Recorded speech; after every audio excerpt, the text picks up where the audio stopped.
तिलक जंजू राखा प्रभताका, कीनो बड़ो कलू में साका। साधन हेत इति जिन करी, शीस दिया पर सी ना उचरी। श्री गुरु गोविंद सिंह जी लिखते हैं कि तिलक, जनेऊ और हिंदू धर्म की रक्षा के लिए 9वें सतगुरु श्री गुरु तेग बहादुर जी जैसी शहादत किसी ने नहीं दी। संगत जी, आइए 350 साल पहले सन 1675 में चांदनी चौक दिल्ली में कुर्बान होने वाले श्री गुरु तेग बहादुर जी के परोपकारी जीवन तथा बेमिसाल शहादत को नमन करके अपना अमूल्य मानवीय जन्म सफल बनाने का प्रयत्न करें। धर्म हेत साका जिन किया, शीस दिया पर सिर ना दिया। 6वें गुरु श्री गुरु हरगोविंद जी के घर माता नानकी जी की पवित्र कोख से 1621 में गुरु के महल में अवतार लिया। श्री गुरु तेग बहादुर जी 5 भाइयों और 1 बहन में सबसे छोटे थे। आपका शुभ विवाह करतारपुर जालंधर के श्री लालचंद जी तथा बीबी बिशन देवी जी की पुत्री माता गुजरी जी के साथ 1634 ईस्वी में हुआ था। आपने भाई गुरदास जी, बाबा बुड्ढा जी तथा माता पिता के सानिध्य में शस्त्र और शास्त्र दोनों में कुशलता प्राप्त की थी। गुरु पिता श्री गुरु हरगोबिंद साहिब ने मेरी पीढ़ी की 2 किरपाने धारण कर सिखों के लिए शस्त्र और शास्त्र की मर्यादा अनिवार्य करके अपनी फौज भी तैयार की थी।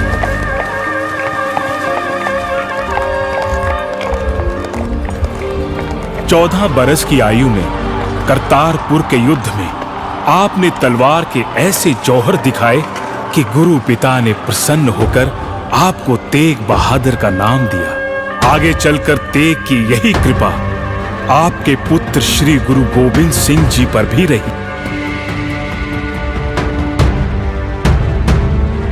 जिन्होंने शस्त्रधारी खालसा सजाकर धर्म की रक्षा और अन्याय का विनाश करने वाली खालसा फौज तैयार की थी। संगत जी, हम आपको बता दें कि गुरु साहिबान जी की फौज में शस्त्र बनाने और उनकी देख रेख का काम सिकलीघर समाज किया करता था। करतारपुर तथा महराज नगर के युद्ध के बाद श्री गुरु तेग बहादुर जी गुरु पिता के साथ कीरतपुर आ गए और गुरु दरबार में सेवा तथा गुरमत प्रचार करने लगे। चौड़े सीने, ऊंचे कद, सुडौल शरीर और लंबी बाहों वाले कुशल योद्धा श्री गुरु तेग बहादुर जी अत्यंत धार्मिक स्वभाव तथा त्याग वैराग्य की मूर्त थे। श्री गुरु ग्रंथ साहब में आपकी बानी के 116 शब्द और श्लोक दर्ज हैं। गुण गोविंद गायो नहीं, जन्म अकारत कीन, कोहो नानक हर पज मना, जह बिद जल को मीन।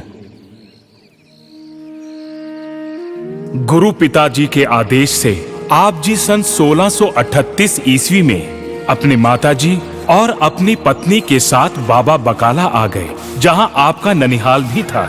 श्री गुरु हरगोबिंद साहब जी ने ज्योति विलीन होने से पहले श्री गुरु हर राय जी को गुरु गद्दी पर विराजमान करवाया और उनके बाद श्री गुरु हर कृष्ण साहिब जी 8वें गुरु के रूप में गुरु गद्दी पर विराजमान हुए। श्री हर कृष्ण त्याइये, जिस डिठे सब दुख जाए। मिर्जा राजा जयसिंह के निमंत्रण पर जब श्री गुरु हरकृष्ण साहिब जी दिल्ली आए तो वहां चेचक की महामारी फैली हुई थी। गुरु साहिब ने रोगियों के रोग दूर करते हुए 8 वर्ष की आयु में ज्योति विलीन होने से पहले कहा, बाबा बसै ग्राम बकाले, अर्थात अगले गुरु बाबा बकाला गांव में हैं।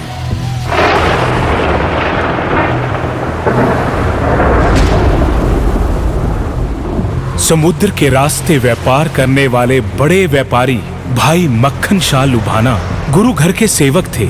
जब उनका जहाजी बेड़ा समुद्री तूफान में फंसा तो उन्होंने गुरु नानक जी के चरणों का ध्यान करके अरदास की, हे सतगुरु, मेरा बेड़ा पार लगा दीजिए। मैं अपनी कमाई में से 500 सोने की मोहरें भेंट करूंगा। तूफान में से सुरक्षित निकलने के बाद गुरु जी का शुक्रिया अदा करने के लिए मक्खन शाह लुबाना 5 वर्ष की आयु में ज्योति विलीन हुए। श्री हरकृष्ण त्याइये, जिस डिठे सब दुख जाए। मिर्जा राजा जयसिंह के निमंत्रण पर जब श्री गुरु हरकृष्ण साहिब जी दिल्ली आए तो वहां चेचक की महामारी फैली हुई थी। गुरु साहिब ने रोगियों के रोग दूर करते हुए 8 वर्ष की आयु में ज्योति विलीन होने से पहले कहा, बाबा बसै ग्राम बकाले, अर्थात अगले गुरु बाबा बकाला गांव में हैं। समुद्र के रास्ते व्यापार करने वाले बड़े व्यापारी भाई मक्खन शाह लुभाना गुरु घर के सेवक थे। जब उनका जहाजी बेड़ा समुद्री तूफान में फंसा तो उन्होंने गुरु नानक जी के चरणों का ध्यान करके अरदास की, हे सतगुरु, मेरा बेड़ा पार लगा दीजिए। मैं अपनी कमाई में से बाबा बकाला पहुंचे तो 22 नकली गुरु देखकर हैरान रह गए। उन्होंने एक योजना के अनुसार सभी के आगे 2-2 मोहरें अर्पण करके आशीर्वाद लिया, लेकिन उनमें से कोई भी सच्चा गुरु नहीं था। श्री गुरु तेग बहादुर जी अपने घर के भौरे में भक्ति में लीन बैठे थे। मक्खन शाह ने जब उनको भी 2 मोहरें अर्पण की तो गुरुजी बोले, मक्खन शाह, आपने तो 500 मोहरें भेंट करने का वादा किया था। इतना सुनते ही मक्खन शाह की खुशी का कोई ठिकाना नहीं रहा और वो छत पर चढ़कर जोर जोर से बोलने लगे, गुरु ला दो रे, गुरु ला दो रे, गुरु ला दो रे। संगत जी, सच्चे गुरु मिल गए। चौहदिस मैं मुंह कर कर कहे, पुल्ली संगत गुर है एह।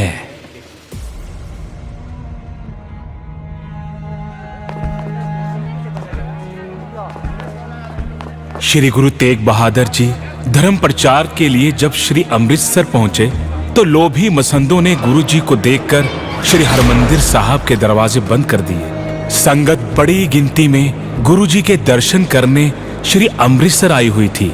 गुरुजी लोभ और भ्रष्ट विचारों का खंडन करके आत्मसम्मान तथा दया भाव से जीने का संदेश देते गए। औरंगजेब जैसे कट्टर और जुल्मी बादशाह को ये सब कैसे रास आ सकता था। एक तरफ औरंगजेबी फरमान पर गैर इस्लामियों का जबरन धर्म परिवर्तन किया जा रहा था और दूसरी तरफ गुरु साहिब निरपौ निर्वैर अर्थात ना किसी से डरो और ना किसी को डराओ का संदेश दे रहे थे। गुरुजी ने सतलुज नदी के किनारे शिवालिक की पहाड़ियों में जमीन खरीदी और अपनी माता जी के नाम पर चक नानकी नगर बसाया, जो अब श्री आनंदपुर साहिब के नाम से प्रसिद्ध है। सत्य और धर्म का प्रचार करने के लिए देश भर की यात्रा करते हुए आप कुरुक्षेत्र, गढ़मुक्तेश्वर, प्रयागराज, हरिद्वार होते हुए पटना पहुंचे और परिवार को वहां छोड़कर ढाका की ओर चल दिए। यात्रा के दौरान ही गुरुजी को श्री गोविंद राय जी के अवतार का शुभ समाचार प्राप्त हुआ था। करीब 3 वर्ष की यात्रा के बाद गुरुजी असम होते हुए पटना आए और परिवार को आनंदपुर आने के लिए कहकर आप जी पहले आनंदपुर पहुंच गए। आप जी ने पहले पहुंचकर रिहायशी इमारतें और श्री आनंदपुर साहिब गुरुद्वारे का निर्माण करवाया। जालिम औरंगजेब द्वारा पाठशालाएं बंद की जा रही थी, मंदिर तोड़े जा रहे थे, ब्राह्मणों को जनेऊ उतारकर जूते सर पर रखकर चलने के लिए मजबूर किया जा रहा था, बहु बेटियों का सम्मान भंग किया जा रहा था। औरंगजेब रोज 1.25 मन अर्थात 50 किलो के बराबर जनेऊ उतार रहा था। कश्मीर का गवर्नर कश्मीरी पंडितों पर सबसे ज्यादा जुल्म ढा रहा था। कोई राह ना सूझता देखकर कश्मीरी पंडितों ने गुरु घर का रुख किया, क्योंकि श्री गुरु नानक देव जी द्वारा बाबर को जाबर कहने और गुरु अर्जन देव जी द्वारा जुल्म के खिलाफ शहीद हो जाने की परंपरा है। पंडित कृपाराम की अगुवाई में कश्मीरी पंडितों ने श्री आनंदपुर साहिब में आकर अपनी व्यथा सुनाई। श्री गुरु तेग बहादुर जी ने कहा, इस कार्य के लिए एक महान पुरुष को कुर्बानी देनी होगी। बाल गोविंद राय जी बोले, पिताजी, आपसे महान आत्मा भला और कौन है? गुरुजी ने पंडित कृपाराम से कहा, औरंगजेब को संदेश पहुंचा दीजिए कि यदि वह गुरुजी को इस्लाम में ले आया तो सभी पंडित मुसलमान हो जाएंगे। जिसके बाद जालिम मुगल सरकार ने गुरुजी को गिरफ्तार करने का हुक्म दे दिया। अगला कुछ अरसा गुरुजी बालक गोविंद राय जी की गुरता गद्दी की तैयारी के लिए शिक्षा दीक्षा में लीन रहे। श्री गुरु तेग बहादुर जी अपने 5 सेवकों भाई मतीदास जी, भाई सतीदास जी, भाई दयाला जी, भाई गुरुदत्ता जी तथा भाई उद्दा जी के साथ दिल्ली को रवाना हुए। नगरों शहरों में लोगों को प्रभु नाम का उपदेश तथा हौसला देते हुए आपने समझाया कि ना किसी को डराओ, ना किसी से डरो, पै काहू को देत न पै मानत आन। औरंगजेब की कट्टर नीतियों से देश के हिंदू बहुत दुखी थे। धर्म परिवर्तन करने के लिए हिंदुओं पर जजिया टैक्स के अलावा उनके त्योहारों, धार्मिक अनुष्ठानों और पारंपरिक रीतियों पर भी कई टैक्स लगा दिए गए। गुरुजी खुद गिरफ्तारी के लिए आगरा पहुंचे और यहाँ उन्हें भाई सतीदास जी, भाई मतीदास जी, भाई दयाला जी और उनके 5 सिखों के साथ गिरफ्तार किया गया। काबिले जिक्र है कि भाई सतीदास जी और भाई मतीदास जी दोनों भाई छिब्बर गोत्र के मोहयाल ब्राह्मण थे, जिनका पूरा परिवार पीढ़ियों से गुरु दरबार का श्रद्धालु था।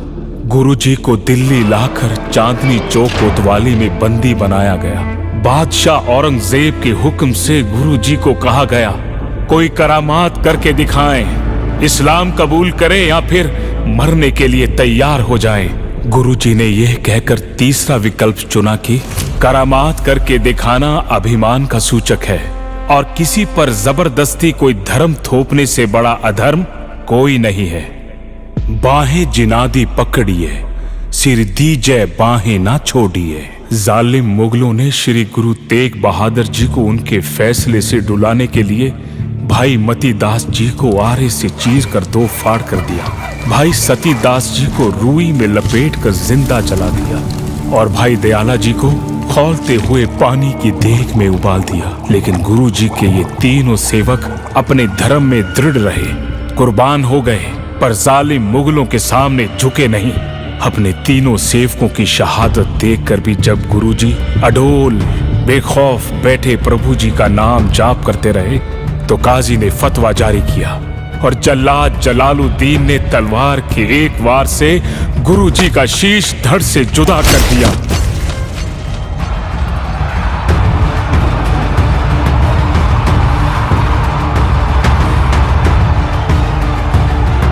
ठीक कर फोर दिलीस सिर, प्रभपुर किया पयान, तेग बहादुर सीक्रिया करी न किन्हू आन। औरंगजेब का हुक्म था कि गुरुजी के शरीर को वहीं चौक में पड़े रहने दो, ताकि लोग देखें कि सरकार से टक्कर लेने वालों का क्या हश्र होता है। गुरुजी का सर कटते ही एक तेज आंधी चली और ऐसे समय में गुरुजी के सेवक भाई जैता जी और व्यापारी लखी शाह वंजारा आए और अपनी जान की परवाह किए बिना उन्होंने गुरुजी का शीश तथा धड़ संभाला। भाई जैता जी गुरुजी का शीश लेकर आनंदपुर साहब को रवाना हो गए। गुरुजी का पावन शीश लेकर जब भाई जैता जी गुरु गोविंद सिंह जी के पास आनंदपुर साहिब पहुंचे तो गुरुजी ने उनको गले लगाकर रंग रेटा गुरु का बेटा का सत्कार दिया। लखी शाह वंजारा अपने व्यापार के सामान की बैलगाड़ियों में गुरुजी का पवित्र धड़ लेकर अपने घर रकाबगंज पहुंचे और घर को आग लगाकर गुरुजी के पवित्र धड़ का अंतिम संस्कार किया। आज उस पावन स्थान पर गुरुद्वारा श्री रकाबगंज साहिब सुशोभित है। जिस जगह गुरुजी का पवित्र शीश धड़ से अलग किया गया था, वहां आज गुरुद्वारा श्री सीसगंज साहिब सुशोभित है। तेग बहादुर के चलत पयो जगत को सोख, है सब जग पेओ, जय जय जय सुरलोक। मुगल हुकूमत को लगा था कि उनकी इस करतूत से लोगों में डर फैलेगा, लेकिन हुआ उससे उल्टा। लोग औरंगजेब से नफरत करने लगे और यही नफरत आगे चलकर मुगल सल्तनत के अंत का कारण बनी। सोचने की बात यह है कि शस्त्र फौज रखने वाली कौम के परम वीर योद्धा श्री गुरु तेग बहादुर जी ने एक बादशाह के जुल्म को शांति और कुर्बानी द्वारा सबके सामने झुका दिया था। श्री गुरु तेग बहादुर जी के श्रद्धालुओं सेवकों में सिख, लुबाने, सिकलीगर, वंजारे, ब्राह्मण, सिंधी, जाट, पठान और राजपूतों को देखकर पता पड़ता है कि गुरु घर सबका साझा है। आओ संगत जी, श्री गुरु तेग बहादुर जी के 350वें शहीदी दिवस को याद करते हुए गुरु साहिब के पवित्र इलाही उपदेशों को जीवन में बसाने का प्रण करें। तेग बहादुर सिमरे कर नौ निद आवे ताए, सब थाई होए सहाय, सब थाई होए सहाय।